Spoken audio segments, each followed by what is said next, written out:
نحمده ونستعينه ونستغفره ونؤمن به ونتوكل عليه ونعوذ بالله من شرور أنفسنا ومن سيئات أعمالنا من يهده الله فلا مضل له ومن يضلل فلا هادي له ونشهد أن لا إله إلا الله وحده لا شريك له ونشهد أن سيدنا ونبينا وشفيعنا ومولانا محمدا عبده ورسوله. أما بعد فأعوذ بالله من الشيطان الرجيم. بسم الله الرحمن الرحيم. يا أيها الذين آمنوا أطيعوا الله وأطيعوا الرسول وأولي الأمر منكم فإن تنازعتم في شيء فردوه إلى الله والرسول إن كنتم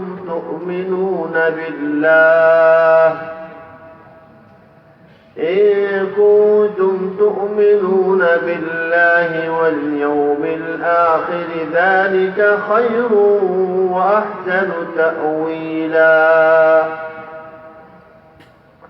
صدق الله العظيم وصدق رسوله النبي الكريم ونحن على ذلك من الشاهدين والشاكرين والحمد لله رب العالمين.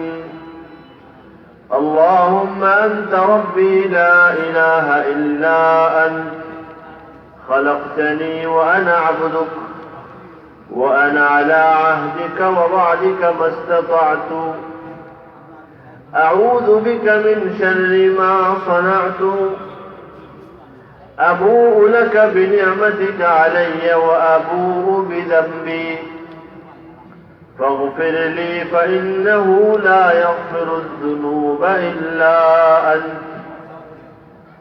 اللهم صل على محمد وعلى آل محمد كما صليت على إبراهيم وعلى آل إبراهيم إنك حميد مجيد. اللهم بارك على محمد وعلى آل محمد كما باركت على إبراهيم وعلى آل إبراهيم إنك حميد مجيد.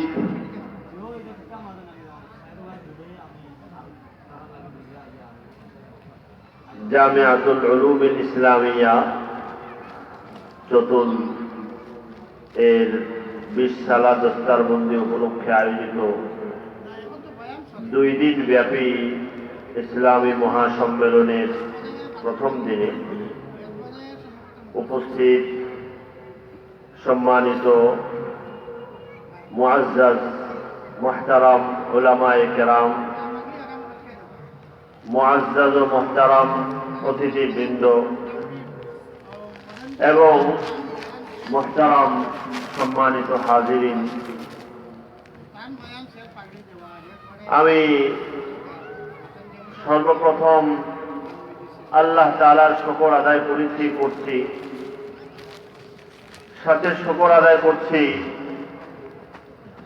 যারা কষ্ট করে, যাদের কষ্ট শ্রম মেহনতে আজকের এই সম্মেলন এবং এই আয়োজন সম্পন্ন হয়েছে, সম্পন্ন হতে চলেছে এবং যারা কষ্ট করে শীতের মধ্যে এখানে হাজির হয়েছেন এবং হাজির রয়েছেন সবার জন্য দোয়া করছি আল্লাহ তাআলা সবাইকে উত্তম থেকে উত্তম বিনিময় দান করেন। জাযাকুমুল্লাহু খাইরান। আল্লাহ তাআলা সবাইকে উত্তম বিনিময় দান করেন। দ্বিতীয় কথা, এই মাদ্রাসায় আমার একাধিকবার আসা হয়েছে এবং দূর থেকেও এই এলাকা এবং মাদ্রাসা সম্পর্কে আমি অনেক শুনেছি, যে কারণে আমার এই মাদ্রাসার প্রতি একটা বিশেষ মহব্বত, ভালোবাসা এবং এর প্রতি একটা বড় আশা ও প্রত্যাশা জেগেছে। আমি সবসময় দোয়া করি, এখনো দোয়া করি, সামনেও করবো ইনশাআল্লাহ। এই মাদ্রাসা মূলত যে মাদ্রাসার একটা মাদ্রাসার নামে নামকরণ করা হয়েছে, পাকিস্তানের সবচেয়ে বড় এবং সবচেয়ে এখন শীর্ষ স্থানে যে মাদ্রাসা দীর্ঘদিন থেকে আছে, জামিয়াতুল উলুম ইসলামিয়া, ওই মাদ্রাসার নামে নামকরণ করা হয়েছে। এটা একটা এখন সারা বিশ্বে একটা উদাহরণ হিসেবে পেশ করার মতো একটা মাদ্রাসা। আমি প্রত্যাশা করি আল্লাহ তাআলা এখানে এই মাদ্রাসার প্রতিষ্ঠা এবং এর পরিকল্পনাগুলো বাস্তবায়ন করে এটাকেও এই ধরনের একটা আন্তর্জাতিক প্রতিষ্ঠানে আল্লাহ তাআলা রূপ দান করেন। আপনারা নাম শুনেছেন শামসুল হক ফরিদপুরি রহমতুল্লাহ আলাইহি, নাম শুনেন নাই? ওনার মাদ্রাসার যিনি প্রথম মুহতামিম ছিলেন, ওনার গহরডাঙ্গা একটা বিখ্যাত মাদ্রাসা, আমার দেশের পুরানা মাদ্রাসা। ওনার সম্পর্কে শুনেছি, উনি যখন কোনো ওনাদের এলাকায় গহরডাঙ্গা মাদ্রাসার উনি মুহতামিম, তো আশপাশের কোনো মাদ্রাসায় কোথাও গেলেই যেখানে যেতেন আর দোয়া করতেন, এভাবে দোয়া করতেন যে আল্লাহ এই মাদ্রাসাটাকে আপনি সবচেয়ে বড় মাদ্রাসা বানাই দেন। এবং ওনার নিজের মাদ্রাসা হলো গহরডাঙ্গা মাদ্রাসা, উনি বলতেন গহরডাঙ্গা মাদ্রাসা চেয়ে আরো বড় বানায়। তো ওনাদের এক ছাত্র ছিলেন যার কাছ থেকে আমি ওনার এই কথা শুনেছি একাধিকবার। উনি বলেন আমি ছাত্র থাকতে আমি আশ্চর্য হইতাম, বলতাম যে হুজুর বলেন দোয়া করেন সব মাদ্রাসার জন্য, বড় মাদ্রাসা, কিন্তু নিজের মাদ্রাসা থেকে এটাকে বড় বানাই দেন, এই দোয়া সব জায়গায় গিয়ে কেন করেন, কারণটা কি?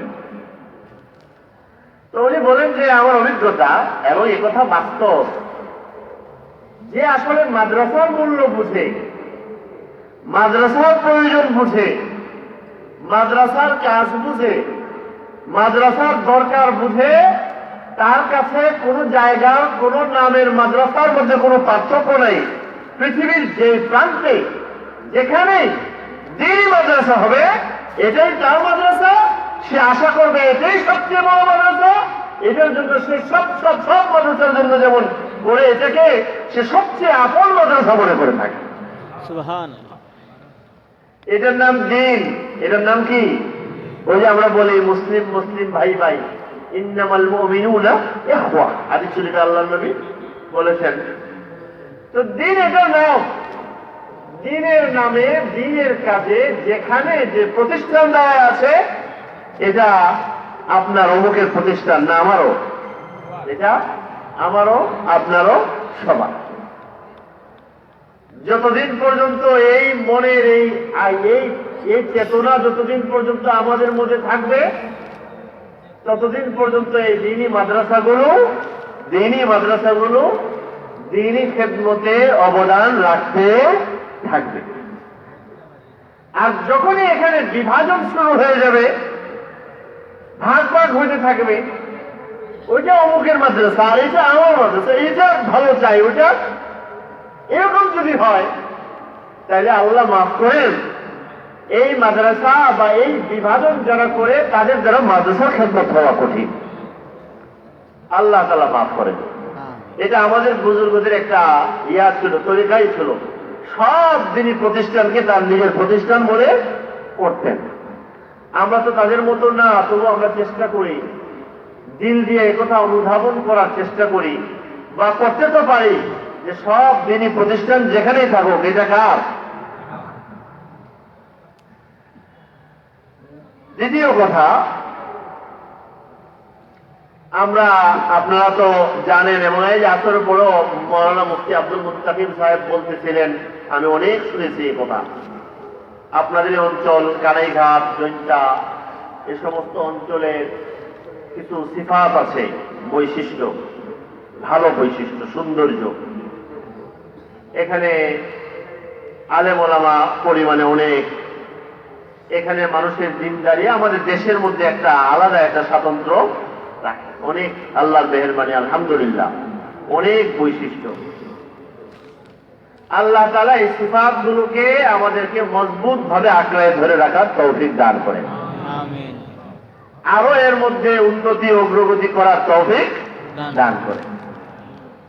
উন্নতি অগ্রগতি করার কথা এই জন্য বললাম, আমাদের মধ্যে একটা অবস্থা আছে কি, আমরা যারা মনে করি আমরা একটু দিনদার, কি মনে করি? মনে করি আমরা একটু নামাজ পড়ছি, রোজা রাখছি, লেবাস পোশাক আছে, মনে করি দিনদার। আমাদের মধ্যে একটা অনুভূতির বড় অভাব, সেটা হলো আমার দিনদারির মধ্যে তরক্কি হচ্ছে কিনা, ক্রম উন্নতি হচ্ছে কিনা, আমি আগাইতে পারতেছি কিনা, এই জিনিসটা আমার অনুধাবনে থাকে না। পোশাক আশাক তো আসলে দিনদারির একটা বাহ্যিক নমুনা। নামাজ রোজা আমাদের যে স্বাভাবিক যে রুটিন, এটা তো বাহ্যিক নমুনা, কিন্তু আমার আল্লাহর সাথে সম্পর্কে উন্নতি অগ্রগতি হচ্ছে কিনা, এটার হিসাব আমরা মিলাইতে চাই না। এটা হিসাব মিলাইলে তো সহজ হতো। এই জন্য আমাদের বুজুর্গানে দিন, সুফিয়ে কেরাম এই কথার খুব গুরুত্ব দিতেন। ওনাদের পরিভাষায় ছিল মহাসাবা। কি বলতো? মহাসাবা। প্রত্যেক মানুষ প্রতিদিন নিজের মহাসাবা করবে, আমার কালকে থেকে আজকে আমার অগ্রগতি হয়েছে কি, উন্নতি হয়েছে কিনা। একজন মুমিনের আমলে, জিন্দেগিতে, ইমানে উন্নতি হইলে কি হইতে পারে, এর একটা উদাহরণ দিচ্ছেন আল্লাহ কোরআনে কারিমে। বড় চমৎকার, বড় চমৎকার। এ কথা আমার বলা এই জন্য দরকার, আমি মনে করি আমাদের মধ্যে যে স্বভাবটা আছে, যে আমরা যারা আছে, আমরা পরিবার সবাই মাদ্রাসায় পড়েছে, সবাই আলেম, সবাই মনে করি আমরা একটা ভালো অবস্থা মধ্যে আছি। আমিও তমুক ছেলে পেলে সবাই, যেমন আপনারা, আমরা এই এলাকার মানুষ তো, জৈন্তা এলাকা, আল্লাহর মেহেরবানি, সবাই দিনদার মানুষ। এই যে একটা ধারণা, এখানে অগ্রগতির চিন্তাটা থাকে না, কারণ অগ্রগতির চিন্তা হলে কমতে থাকে আস্তে আস্তে। কি হইতে পারে, আল্লাহ কোরআনে একটা বড় উদাহরণ দিয়েছেন, বড় উদাহরণ দিয়েছেন। আমরা যখন কোরআনে কারিমের এই যে আপনার 29-28 পারার একদম শেষ পৃষ্ঠার আগের পৃষ্ঠায় আল্লাহ তাআলা কোরআনে কারিমে 4 জন নারীর উদাহরণ দিয়েছেন। 2 জন কাফের, দরাবাল্লাহু মাসালাল লাযিনা কাফারু, 2 জন কাফের নারী আর 2 জন মুসলমান নারী। এর মধ্যে একজন নারী ছিল আসিয়া বিনতু মুজাহিম, ফেরাউনের স্ত্রী। কার স্ত্রী? ফেরাউনের। এই কথাটা কোরআনে আল্লাহ এত সুন্দর করে বলেছেন, আর এটা মানুষের আল্লাহর সম্পর্কের উন্নতির অগ্রগতির এত চমৎকার মিসাল, যার কোন সৌন্দর্যের কোন তুলনা হয় না, কোন তুলনা হয় না। এই ঘটনা আপনারা শুনেছেন, কত শুনেছেন, হয়তো অনেক শুনেছেন। ফেরাউনের স্ত্রী ফেরাউনের ঘরে থেকে ঈমান আনলো। ঈমান আনার পরে ফেরাউন তারে কি করতো? জুলুম করতো, নির্যাতন করতো না, অনেক নির্যাতন করতো। আর এই নির্যাতন করতে করতে যখন তাকে মেরে ফেলতে চাচ্ছিল, মারার অবস্থায়, তখন ফেরাউনের স্ত্রী যে কথাটা বলেছিলেন, এটি আল্লাহ বলেছেন, ضرب الله مثلا للذين آمنوا امرأة فرعون إذ قالت رب ابن لي عندك بيتا في الجنة ونجني من فرعون وعمله ونجني من القوم الظالمين। ফেরাউনের স্ত্রী, কাফের বাদশা, কত বড় নাফরমানের মধ্যে ছিল। তার ঘরে থেকে তার স্ত্রী কি আর করতে পারছে? বড় কিছু করতে তার সাধ্য মতো লুকিয়ে লুকিয়ে কিছু বন্দি করেছেন, অনেক কিছু করতে পারেন নাই, কিন্তু তার সাধ্য মতো যতটুকু করছিলেন, এটা কি হয়েছিল? ওই পর্যায়ে গিয়ে পড়ছে, উনি আল্লাহকে দেখে বলতেছে, আল্লাহ আপনি আপনার কাছে জান্নাতে আমার জন্য একটা ঘর বানিয়ে দেন। আপনার কাছে জান্নাতে আমার জন্য একটা ঘর বানিয়েছে, আমাকে গরম থেকে মুক্ত করে, আমাকে জালিম থেকে মুক্ত করে। আল্লাহর কাছে তার এই আহ্বান, তার এই ডাক কেমন পছন্দ হয়েছে দেখেন। কত বছর আগে উনি এই ডাক দিয়েছিল? 2000 বছর আগে, আরো বেশি, 2500 বছর আগে আগে আল্লাহ তাআলা তার এই কথাটাকে শব্দে শব্দে রেকর্ড করে কোরআনে কারিমে আয়াত বানায়া পাঠায়। এটা হলো দিনদারি, আল্লাহর সাথে সম্পর্কের তরক্কির, অগ্রগতির একটা মিসাল। আমাদের মধ্যে অগ্রগতির মিসাল তুলনা হিসাব আমরা করি না, অনেক কম করি। একটা রোগের কথা আমি বলি, এখানে অনেক আছেন আমার মতো তালেব ইলম ভাই যারা আছেন, আমরা যারা মাদ্রাসায় পড়ি না, অনেক কাজ করি, কোরআন শরীফ পড়াই, তাফসীর পড়াই, হাদিস পড়াই। কোরআন শরীফ পড়ার নিজে পড়াই তো পড়াই একটা আছে, কিন্তু এর মধ্যে কোরআন তেলাওয়াত করাও তো একটা বড় ইবাদত না? রুহের খোরাক, ইমানের খোরাক, নিজের জন্য একটা। দেখা যায় পড়াইতে এই চাপের কারণে কোরআন তেলাওয়াত করার সময় মিলে না। মনে করছি আমি জালালাইন শরীফ পড়াচ্ছি, তাফসীর পড়াচ্ছি, কিন্তু আমাদের বুজুর্গান দিন বলতেন যে না, তুমি পড়াচ্ছ সে এক জিনিস, কিন্তু শুধু কোরআন কারিমে আলাদা একটা তেলাওয়াত আমার প্রতিদিন থাকবে, আর এই তেলাওয়াতের রং ঢং আলাদা হবে, এটার মজা আলাদা হবে, এর ফায়দা আলাদা হবে। আমাদের মতো যারা আমরা অনেক ব্যস্ততার কারণে থাকে, দেখা যায় আমি কোরআন কারিমে তেলাওয়াত করার সময় পাইতেছি না, আমি এটাকে অজুহাত, আমি তো সব সময় দিনের কাজ করতে। কিন্তু এটা কত বড়! আমরা মুসলিম শরীফে যারা পড়েছেন, মুসলিম শরীফে একজন রাবি আছেন, এমন মশহুর রাবি, আবু বকর ইবনে আইয়াশ। ওনার জীবনে যে আছে, ওনার যখন মউত হয়ে যায়, ইন্তেকালের সময়, কাছাকাছি সময় ইন্তেকালের সময় হয়েছে, তখন আর মেয়ে কাঁদতেছে, ছেলে কাঁদতেছে। তো ছেলে কাঁদতেছে, ছেলে ডেকে বললেন, এই বাবা তুমি কাঁদলো না, কাঁদলো কেন? কি হয়েছে? কাঁদলে দুঃখের জন্য। তাহলে কান্দো, আল্লাহ আমাকে কষ্ট দেবে না। কি বলেন? আল্লাহ আমাকে, জানো আমি তোমার এই ঘরের কোনায় 24,000 বার কোরআন কারীম খতম করেছি। 24,000 বার এখানে আমি কোরআন কারীম খতম করেছি। মেয়ে কাঁদতেছে, লাভ কি? কান্দো না, কান্দো কেন? আমি গত 30 বছর প্রতিদিন একবার করে কোরআনে কারীম খতম করেছে, আমাকে আল্লাহ শাস্তি দেবে না। বুঝেছেন হালতটা? আবু বকর ইবনে আইয়াশ অনেক বড় মুহাদ্দিস ছিলেন। ওনার ব্যস্ততা আমাদের চেয়ে একটু কম ছিল না বেশি ছিল? আচ্ছা, ইমাম বুখারী রাহমাতুল্লাহির ব্যস্ততা আমাদের চেয়ে কম ছিল না বেশি ছিল? বেশি। এবং বুখারী আমাদের রমজান মাসের কথা উনি নিজে রিওয়ায়েতে এসেছে, রমজান মাসে প্রতিদিন একবার করে কোরআন খতম করতেন। সকালে শুরু করতে, ইফতারের সময় কি হয়ে যেত খতম। তো একবার করে হলে 1 মাসে কয় খতম হয়? 1 মাসে কয় খতম? 30 খতম। তাহাজ্জুদে প্রতি 3 দিনে 1 খতম করতেন। তাহাজ্জুদে প্রতি কয় দিনে? 3 দিনে 1 খতম করতেন। তো 3 দিন 1 খতম হলে রমজানে 1 মাসে কয় খতম হয়? 10 খতম। দিনের বেলা 30 খতম, তাহাজ্জুদে 10 খতম, কয়টা হইল? 40 খতম হইল না? তারাবিতে 2 খতম করতেন প্রায়। কয় খতম? 2 খতম করতেন। কত হয়? 42 খতম। এবং বুখারীর ব্যস্ততাটা অন্তত পক্ষে আমাদের চেয়ে একটু কম ছিল। হ্যাঁ, ইবনে ইদ্রিস একজন বড় মুহাদ্দিস ছিলেন।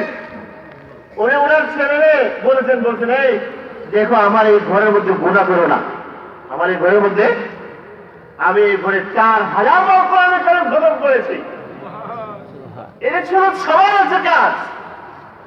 আমাদের অবস্থা হলো এরকম যে আমার যে হালতগুলো আমি যাই পার হয় পরে আসে, আমাদের উন্নতির অগ্রগতির হালত আমি চিন্তা করি না। আমি মনে করি আমি এখন অনেক ব্যস্ত হয়ে গেছি, অনেক কাজ আমার, কিন্তু আমার ব্যক্তি আমলের যে উন্নতি অগ্রগতি হওয়ার কথা ছিল, এটার হিসাব আমি কখনো মিলাই না, না মিলানোর কারণে ভিতরে ফুকলা হয়ে, ভিতরে কি হইতে থাকে, আয়োজন অনেক বাড়তে থাকে, ভিতরে ফুকলা হইতে থাকে। এরকম একটা পরিস্থিতি আমাদের সমাজের হইতেছে। সমাজে কথা বলছেন, জনতার আগে খুব ভালো, সবাই দিনদার, কিন্তু হিসাব মিলানো হয় না যে আগের দিনদারি, আগের ভালো আর এখনের ভালো পার্থক্য কোথায়। তলে তলে দেখা যায় নানা ফেতনা এসা এলাকাকে গ্রাস করে ফেলতেছে, করে না এরকম? এখনের যে সকল ফেতনাগুলো আমরা শিখা, এখানে কথা বলছি না, সব জায়গায়।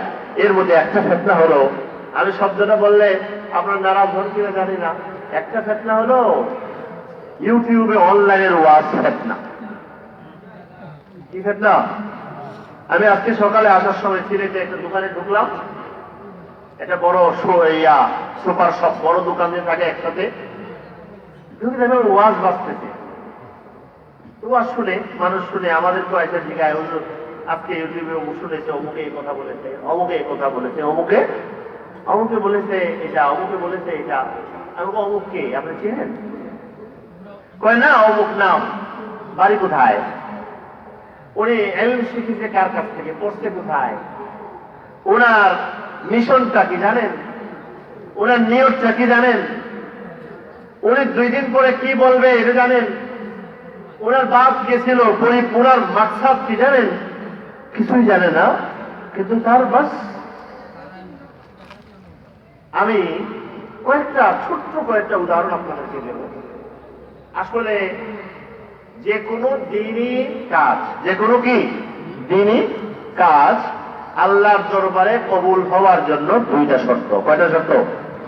যে কোনো দিনই কাজ আল্লাহর দরবারে কবুল হওয়ার জন্য কয়টা শর্ত? 2টা শর্ত। 1 নম্বর হলো, আমরা সহজে বলি ইখলাস। ইখলাস মানে হলো শুধু আল্লাহর জন্য করা। কার জন্য করা? শুধু আল্লাহর জন্য, শুধু। 2 নম্বর হলো সহিহ তরিকায় আমল করা। কি করা? সহিহ তরিকায়। কয় শর্ত বললাম আল্লাহর দরবারে কবুল হওয়ার জন্য? 1 নম্বর হলো ইখলাস, 2 নম্বর হলো সহিহ তরিকায়। ইখলাস কাকে বলে এটা বোঝানোর জন্য আমি একটা উদাহরণ দেই আপনাদেরকে। আমরা একটা বিখ্যাত হাদিস শুনেছি, মশহুর হাদিস, বুখারীতে আছে, মুসলিম শরীফে আছে। একবার 3টা লোক পাহাড়ে কাঠ কাটতে গেছেন, ওনারা কাজ করতেন। এরপরে হঠাৎ বৃষ্টি এসেছে, অনেক বৃষ্টি। দৌড়ে গিয়ে পাহাড়ে একটা গুহার মধ্যে কি নিয়েছেন আশ্রয়। শুনেন এই ঘটনা আপনারা? 3 ব্যক্তির ঘটনা। কালা জাদু নাফার গিয়ে পাহাড়ের গুহায় আশ্রয় নিয়ে, বৃষ্টি পড়তেছে। যখন পাহাড়ের গুহায় গিয়ে আশ্রয় নিতে, আল্লাহর কুদরত, হতে পারে ঝড়ের কারণে বা এমনি কোনো কারণে, একটা বড় পাথর আইসা, বড় পাথর, আরবের পাথর যারা দেখছেন, বিশাল পাথর আইসা এই গুহার মাঝখানে দরজাটা বন্ধ করে দিয়েছে। আমি পুরা হাদিসের পুরা ঘটনা বলবো না, আমি ছোট্ট কিছু অংশ এখান থেকে নেব। দরজা যখন বন্ধ করে দিছে, এখনের যুগ হলে তো বলেন যে লাগাও, পুলিশে কল লাগাও। এখন সবাই আমাদের দেশে বেরিয়েছে নাম্বার 999, বিপদে বললে 999 ফোন লাগালে কি আসবে? সাহায্য। তখন তো এই ব্যবস্থা ছিল নাকি? বা যদি বসে থাকতো এখানে শুকাইয়া, এখানে ময়রা, এখানে শুকানো ছাড়া আর কোনো বিকল্প ছিল? ওই বিপদে পড়ে ওনাদের মাথায় আসলো যে আমরা আল্লাহর কাছে দোয়া করি। কি নিয়ে দোয়া করব? দেখি আমি আল্লাহর জন্য কি করছি, এই ধরনের কিছু আমল নিয়ে না। 1 নম্বরে দোয়া করলেন, একজন তার মা বাবার খেদমত করতেন একমাত্র আল্লাহর সন্তুষ্ট করার জন্য। যখন এই দোয়া করছে, আল্লাহ পাথরটা একটু সরাই দিচ্ছেন না, তখন তাদের আশা যাচ্ছে যে সামনে আরো পারবে। আরেকজন দোয়া করলেন, আল্লাহর ভয়ে উনি গুনাহ থেকে বাঁচছেন, আরেকটা মেয়ে সতীত্ব রক্ষা করে দিচ্ছেন। আল্লাহ দেখেন, গুনাহ থেকে বাঁচাটাও একটা বড় নেক কাজ। গুনাহ থেকে বাঁচতে পারাটা এটা বড়, এটাও আল্লাহর কাছে খুব পছন্দের। বেশি নেক কাজ করতে পারি নাই, কিন্তু গুনাহ আসলে আল্লাহর ভয়ে বেঁচে গেছি, এটা আল্লাহর কাছে অনেক, এর পুরস্কার আল্লাহর কাছে অনেক বেশি, এর পুরস্কার আল্লাহর কাছে অনেক বেশি। গুনাহ থেকে বাঁচছেন, আল্লাহকে দোয়া করছেন, এর উচিলায় পাথরটা আরেকটু চলে গেছে। 2 ব্যক্তি গেল, তিন নম্বর ব্যক্তি আল্লাহর কাছে দোয়া করে। এই ঘটনাটা আমি বলবো, 3 নম্বর ব্যক্তির কথা। 3 নম্বর ব্যক্তি আল্লাহর কাছে দোয়া করছে। কি দোয়া করছে? দোয়া করছে, আল্লাহ, ওই যে একটা ঘটনা আছে, এই লোক একটা লোককে শ্রমিক নিয়েছিল কাজ করার জন্য, মাঠে কাজ করার জন্য নেয়। তার যে সারাদিন কাজ করানোর পরে যখন টাকা দেবে তখন সে টাকা নেয় নাই, টাকা না নিয়ে সে চলে গিয়েছে। যখন টাকা না নিয়ে এসে চলে গেছে, এখন আমরা হলে কি করতাম? না, আমরা বলতাম গেছে তো গেছে, আমি তো টাকা দিতে চাইছি, সে নেই, আমার জন্য এটা কি হয়ে গেছে? হালাল হয়ে গেছে, বাস আমার পকেটে রেখে দিলাম। কিন্তু ওই ব্যক্তি বলল কি না, টাকা তো সে পাওনাদার, নেয় নাই, আমাকে একটু দেখি, আমি এটা সে করেছে কি এই টাকা দিয়ে একটা মনে করেন একটা ছাগল কিনেছে বা একটা উট কিনেছে, হ্যাঁ কিছু কিনেছে, কিনা আস্তে আস্তে বাড়াইতে বাড়াইতে বাড়াইতে বাড়াইতে এর মধ্য থেকে বাড়তে বাড়তে টাকায় এক মাঠ ভর্তি উট, ছাগল, গরু, ঘোড়া অনেক কিছু হয়ে গেছে। অনেকদিন পরে, মনে করেন 10 বছর পরে 500 টাকা পাইতো, 10 বছর পরে ওই লোক আসছে তার কাছে, আইসে বলে, এই আমার টাকা দেন। কত টাকা পাইতো? মনে করেন 500 টাকা পাইতো, আমার টাকা দেন। তো সে এই লোক করছে কি, মাঠ নিয়ে গেছে, মাঠে নিয়ে দেখেছে এই যে মাঠে যা আছে সব তোমার নিয়ে যাও, বোঝেন নেই, সব তোমার। যখন একথা বলেছে তখন তার একটু রাগ হয়ে গেছে, আমার টাকা পাই, টাকা দেব না, আবার তাও সারো। 500 টাকা পাইতো তো, 500 টাকা বদলা মাঠ ভর্তি গরু, ছাগল, উট, লক্ষ লক্ষ টাকা সম্পদ দিবে, এরকম পাগল আছে নাকি মানুষ? আমার সাথে তামাশা করেন, আমার সাথে তামাশা করেন। বলে না, আসলে তামাশা করি না, আসলেই তোমার টাকাটা আমি রেখে দিয়েছিলাম, এই টাকা দিয়ে ব্যবসা করে বাড়াইতে বাড়াইতে যা হয়েছে এই সবগুলো তোমার। কার জন্য করছে? কার জন্য? আল্লাহর জন্য, ঠিক। কিন্তু আল্লাহর জন্য কিনা বোঝার পরীক্ষা সামনে রয়ে গেছে। আমি যেটা বলতেছিলাম, আসলে আল্লাহর জন্য বোঝার পরীক্ষাটা এরপরে। যখন বলছে সবগুলো তোমার, বলার পরে ওই লোক করছে কি, বাস সবগুলো নিয়ে রওনা দিচ্ছে। হাদিস শরীফে নাই, তার একটা ধন্যবাদ জানানোর দরকার ছিল না? ভাই আপনারা ধন্যবাদ, থ্যাংক ইউ, হ্যাঁ জাযাকাল্লাহ, আপনি আমার জন্য অনেক বলতে পারতো না? আমার মতো, আমাদের মতো নবী মানুষদের তখন থেকে আপনি করছেন 500 টাকার বদলায় লাখ লাখ টাকার অর্ধেক আপনি রেখে দেন, বলতে না এরকম? না হলে জোর করে দেওয়া যেত, দিত না? এই লোক আল্লাহর বান্দা, সে করছে কি, কিছু তারে বলে নেই, একটা ধন্যবাদও দেয় নাই, কি মুখের কথাটাও বলে নাই, না বলে সব নিয়ে রওনা দিচ্ছে, সব নিয়ে। বুঝলেন? খেয়াল করেন আল্লাহর জন্য করার অর্থটা কি। আল্লাহর জন্য করা, এই সময় আমার মতো আপনার মতো মানুষদের কি করতাম, তাই না? জানান, আপনার 500 টাকা দিয়ে আমি 5 লাখ টাকার সম্পদ দিতেছি, এটা মুখের কথাও বলবেন না আপনি, আমার সে ধন্যবাদও দেবেন না, আমার কিছু দেও দেবেন না, কিছু বলবেন না, এটা কোনো কথা হলো? যাক রাখেন, 5000 টাকা দেন, এগুলো রাখেন, এগুলো আমার। যদি বলতো এই কথা, তাহলে তার কিছু বলার ছিল? তার কিছু বলার ছিল না, পারতো সেই কথা বলতে, এটা যুক্তির কথাও ছিল। দরকার হলে 500 টাকা বললাম, 5000 টাকা দেন, সবগুলো আমার ফেরত দিয়ে যান, যান মাগেন, পারতো না এই কথা? আল্লাহর বান্দা আল্লাহর জন্য যে করেছে, এটা মিশাল উদাহরণ এখানে। তখন এই লোক যখন সে কিছু না বলে সব নিয়ে যেতেছে, তখন এই লোক বুকটারে শক্ত করে বাঁধছে, বাঁধে আল্লাহর দিকে তাকায় কইছে, যা সব করছি তো আমি আল্লাহর জন্য, এখন আল্লাহর জন্য করছি, আল্লাহর কাছে পাইবো, ধন্যবাদ পাইলে আল্লাহর কাছে পাইবো। এই লোকের 2 পয়সার ধন্যবাদের জন্য আমি আল্লাহর কাছে তাকে মলিন করতে চাই না, ওইটাকে আমি বাদ দিতে চাই না, ওইটাকে নষ্ট করতে চাই না। যা তোর জিনিস তুই নিয়ে যা, টাকাতে লাগবে না, পয়সাও লাগলো না, আমার পশু পাখিও লাগলো না, আমার কিচ্ছু ধন্যবাদও লাগবে না, তুমি সব নিয়ে যাও। আমি আল্লাহর কাছে পাওয়ার জন্য বুক বাঞ্জা, মুখ বন্ধ করে তাকায় রয়েছে, এটার নাম হলো আল্লাহর জন্য করা। সুবহানাল্লাহ। বুঝেছেন? মানুষ বড় নির্বুধ, আমরা বড় নির্বুধ। আমি আজকে এই মাহফিলের মধ্যে কি করলাম, আমি এই মাহফিলের প্যান্ডেলটা আমি করে দিলাম, কথার কথা। সারা মাহফিল শেষ হয়ে গেল, মোহতামিম সাহেব একবার আমার কথা বললেন না যে উনি প্যান্ডেলটা করে দিয়েছেন, মনটাই খারাপ হয়েছে, আগামী বছর আর এদিকে আসবেন। একটা কথা বললেন না উনি, আমি ঘরটা করে দিলাম, এই মাহফিল করে এত বড় মাহফিল একবারও বললেন না উনি যে আমার নামটা নিলেন, নাম না নিলেন বলবেন এটা শুক্রিয়া দোয়ার জন্য তো বলা যেত, দোয়ার জন্য তো বলা যেত, তাও তো পারতেন। আমি তো আর চাই নাই যে আমার নাম ধাম হোক, উনি তো বলতে পারতেন। যখন মনের মধ্যে এরকম হয় আমরা বড় নির্বুধ। দেখেন আল্লাহর কাছে আল্লাহর জন্য বার্তা তো হলো, আল্লাহ কোরআনে বলেছেন না যে আমাদের দিন জন্ম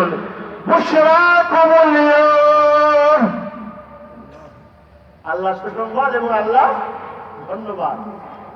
এটার জন্য যদি মানুষ লালায়িত থাকে তাইলে তার কাছে দুনিয়ার এই সকল ধন্যবাদ, এই সকল সম্মাননা, এই সকল পদক, এই সকল ক্রেস্ট, এই সকল এগুলোকে পদতলে পৃষ্ঠ করে সে আল্লাহর কাছে পাওয়ার জন্য চোখ বন্ধ করে বসে থাকবে। যখন ওই ব্যক্তি আল্লাহর কাছে দোয়া করছে, এইভাবে শব্দ আছে হাদিসে, আল্লাহ ওই দিন তার এই কষ্টটা যে আমি কিভাবে সহ্য করিয়া আপনার কাছে পাওয়ার জন্য আমি পয়সা ছিলাম। এটা যদি আমি আল্লাহকে বলতে দেখেন, এটা যদি আমি আপনার জন্য করে থাকি, এটা যদি আমি আপনার জন্য যদি করে থাকি, তাইলে আপনি আজকে আমাদেরকে বছর থেকে বের করে দেন, বের করে ব্যবস্থা কত বড় শক্ত করে আল্লাহর কাছে বলতেছে। দেখেন যদি আপনার জন্য করে থাকি, আপনি তো দেখছেন, আপনি তো জানেন, তাহলে বের হওয়ার ব্যবস্থা করে দেন। যেই দোয়া করেছে আল্লাহ তাআলা সাথে সাথে এই বিশাল পাহাড় পাথর গর্তের মুখ থেকে সরাই দিয়েছেন, সব বের হয়ে চলে আসছে। এটার নাম হলো কার জন্য করা? আল্লাহর জন্য। কোরআনে কারিমে আল্লাহ বলেছেন যারা আল্লাহকে দেয়, কাকে দেয়? আল্লাহকে দেয়, মাল দেয়, সম্পদ দেয়, টাকা দেয়। কার দেওয়া সম্পদ দেয়? আল্লাহর দেওয়া সম্পদ আল্লাহকে ইউতুনা মা আতাউ। এরপর আল্লাহ কি বলেছেন জানেন? ওয়া কুলুবুহুম ওয়াজিলা। যখন দান করে তখন তার মনে থাকে ভয়, আল্লাহ আল্লাহ আমি এটা দান করতেছি, আমার এটা হইতেছে কিনা, আপনার কাছে কবুল হবে কিনা, এই ভয়ে সে কাঁপতে থাকে। ভয়ে সে কি করতে থাকে? কাঁপতে থাকে, দিতে থাকে, আর এই ভয়ে কাঁপতে থাকে। মানে অহংকারে ফুলতে থাকে না ভয়ে কাঁপতে থাকে? অহংকারে ফুলতে থাকে না ভয়ে কাঁপতে থাকে? এটার নাম হলো আল্লাহর জন্য, এটার নাম হলো ইখলাস। এটার নাম কি? দুইটা শর্ত বলেছিলাম, যে কোনো আমল কবুল হওয়ার জন্য কয়টা শর্ত? দুইটা শর্ত। একটা হলো ইখলাস আর একটা হলো সহিহ তরিকা। আমরা যে ওয়াজ নসিহত শুনবো, শোনার একটা মাকসাদ, আমি একটা ছোট্ট ঘটনা শোনাই। মৌলানা আব্দুল কাদের জিলানী রহমতুল্লাহ এর নাম শুনেছেন না? উনি একদিন ওনার বাসার